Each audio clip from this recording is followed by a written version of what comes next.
Imagina por un momento una farmacia cualquiera. Puede estar en Madrid, en Ciudad de México o en una esquina tranquila de Montevideo. El aire está frío por el aire acondicionado, las luces blancas iluminan cada estante y todo parece ordenado, limpio, casi perfecto. Es un lugar donde la gente entra buscando algo muy simple, alivio. Un dolor de cabeza que no desaparece, una fiebre inesperada, una tos que no deja dormir. Caminas entre las estanterías y ves cientos de cajas con nombres médicos difíciles de pronunciar. Pero entre todas ellas hay un símbolo que aparece una y otra vez. Un logotipo que millones de personas reconocen sin siquiera pensarlo. Una palabra corta encerrada dentro de una cruz perfecta, Bayer. Durante generaciones, ese nombre ha estado asociado con algo muy concreto. Confianza. Ciencia. Medicina moderna.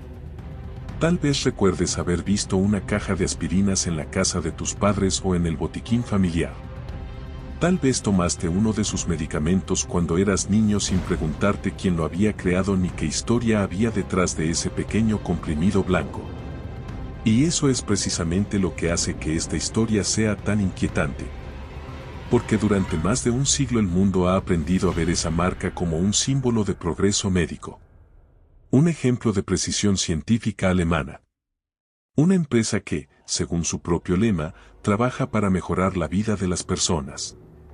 Pero cuando uno decide mirar más de cerca los documentos olvidados, los viejos anuncios y los registros de laboratorio que rara vez aparecen en los libros de historia, la imagen cambia de forma inquietante. Detrás de esa fachada de medicina moderna aparece algo mucho más complejo. Algo que no encaja con la imagen limpia de las farmacias actuales. Porque la historia de esta compañía no empieza con medicamentos seguros ni con laboratorios brillantes llenos de investigadores con batas blancas. Empieza en un mundo completamente distinto. Un mundo donde la química era una industria salvaje, donde las fábricas crecían más rápido que las leyes y donde las empresas aprendían a una velocidad brutal una lección muy simple: si una sustancia puede venderse, alguien la venderá. Incluso si nadie entiende realmente sus consecuencias. Lo que la mayoría de la gente no sabe es que, en sus primeros años, esta empresa no estaba interesada en curar enfermedades. Ni siquiera trabajaba con medicamentos. Su negocio era otro. Colorantes químicos para la industria textil. Sustancias capaces de teñir telas con colores intensos que antes eran imposibles de fabricar en masa. Puede parecer un detalle menor, pero ese pequeño negocio químico fue el punto de partida de algo mucho más grande. Porque a finales del siglo XIX, los laboratorios que producían tintes comenzaron a descubrir algo inesperado. Muchas de las moléculas que servían para modificar colores también tenían efectos en el cuerpo humano. Algunas reducían el dolor. Otras provocaban sueño. Algunas alteraban el sistema nervioso. Y de pronto, la frontera entre la química industrial y la medicina comenzó a desaparecer. Fue en ese momento cuando ciertas compañías químicas europeas comprendieron que estaban sentadas sobre un nuevo tipo de riqueza. No se trataba de carbón ni de acero ni de ferrocarriles. Era algo más sutil, más poderoso. El negocio de los medicamentos. Y una de esas compañías estaba a punto de aprovechar esa oportunidad mejor que ninguna otra. Para entender cómo comenzó todo debemos retroceder hasta la Alemania del siglo XIX. Una época de transformación brutal. Las ciudades crecían rápidamente, las fábricas aparecían en cada rincón y el aire estaba cargado con el olor constante del carbón quemado. Los ríos que durante siglos habían sido símbolos de romanticismo y poesía se convirtieron poco a poco en canales industriales por los que circulaban productos químicos, maquinaria y materias primas. En medio de ese paisaje surgió una pequeña empresa fundada en 1863 por dos empresarios alemanes. Su objetivo inicial era simple: producir tintes sintéticos que pudieran competir con los caros pigmentos naturales utilizados por la industria textil europea. Nadie en ese momento podía imaginar que aquel modesto negocio químico terminaría cambiando la historia de la medicina moderna. Ni que, décadas más tarde, uno de sus laboratorios desarrollaría una sustancia que sería presentada al mundo como un avance médico extraordinario. Un producto anunciado como más seguro que la morfina. Un medicamento que, según los anuncios de la época, no producía dependencia. Un remedio que incluso podía administrarse a niños para aliviar la tos. Durante algunos años ese producto fue vendido en farmacias de todo el mundo con total normalidad. Médicos lo recetaban. Padres lo compraban. Farmacias lo recomendaban. Todo parecía perfectamente legítimo. Pero lo que nadie imaginaba era que aquella sustancia aparentemente milagrosa estaba destinada a convertirse en uno de los narcóticos más devastadores de la historia moderna. Una droga capaz de destruir vidas enteras en cuestión de años.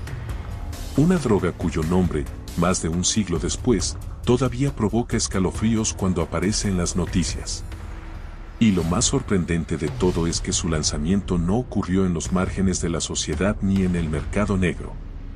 Ocurrió dentro de laboratorios respetados, con científicos titulados, anuncios elegantes y el respaldo de una compañía que el mundo consideraba sinónimo de progreso.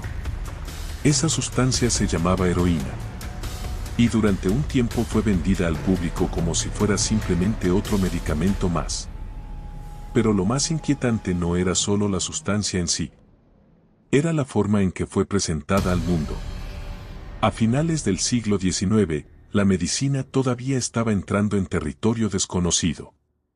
Los laboratorios químicos descubrían nuevas moléculas a un ritmo vertiginoso y cada semana parecía traer un nuevo milagro farmacéutico. Los periódicos hablaban de avances científicos que prometían acabar con el dolor humano. Las farmacéuticas competían entre sí para lanzar el próximo gran descubrimiento. Y en medio de esa carrera, algunas decisiones comenzaron a tomarse demasiado rápido. En aquella época, las regulaciones médicas eran casi inexistentes. Muchos medicamentos llegaban al mercado con muy pocas pruebas, confiando más en el entusiasmo científico que en estudios a largo plazo. Era un mundo donde el optimismo sobre la química moderna era tan fuerte que casi nadie se detenía a preguntarse cuáles podrían ser las consecuencias años después. Cuando los laboratorios de Bayer presentaron su nuevo producto, lo hicieron con una seguridad absoluta. Los anuncios lo describían como una mejora revolucionaria respecto a la morfina. Más eficaz. Más segura. Menos adictiva.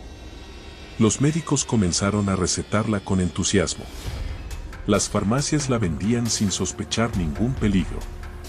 Durante un tiempo, parecía que la ciencia había encontrado otra herramienta milagrosa para aliviar el sufrimiento humano. Pero las historias que empezaron a aparecer poco después comenzaron a contar algo muy distinto. Pacientes que necesitaban dosis cada vez mayores. Personas que no podían dejar de tomar el medicamento. Familias enteras enfrentándose a una dependencia que nadie había previsto.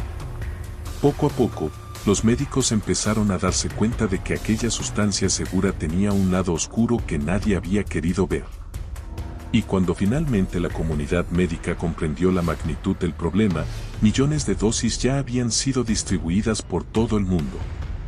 La sustancia que había sido presentada como un avance científico extraordinario estaba empezando a revelar su verdadera naturaleza. Y para entonces, el daño ya estaba hecho.